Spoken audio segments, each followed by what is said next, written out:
എന്നെ നിങ്ങൾ പല പേരിൽ വിളിച്ചു. മഹാത്മാ, ബാപ്പു, രാഷ്ട്രപിതാവ്. പക്ഷേ ഞാൻ മോഹൻദാസ് കരംചന്ദ് ഗാന്ധി മാത്രമായിരുന്നു. സത്യം മാത്രം ആയുധമാക്കിയ ഒരു സാധാരണക്കാരൻ. ദക്ഷിണാഫ്രിക്കയിലെ ആ തണുത്ത രാത്രി, വർണ്ണവിവേചനത്തിൻ്റെ കൈപ്പതിഞ്ഞ നിമിഷം, അവിടെയാണ് എൻ്റെ പോരാട്ടം തുടങ്ങിയത്. അഹിംസയും സത്യഗ്രഹവുമായിരുന്നു എൻ്റെ വഴികൾ. വെറുപ്പില്ലാതെ സ്നേഹത്തോടെ അനീതിയെ എതിർക്കുക. ഞാൻ ഉപ്പു നിയമം ലംഘിച്ചു. ദണ്ഡിയാത്ര നടത്തി.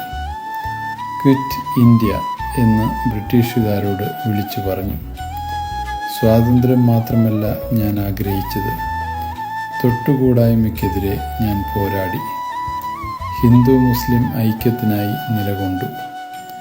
ഗ്രാമസ്വരാജിനായും ശുചിത്വത്തിനായും പ്രവർത്തിച്ചു.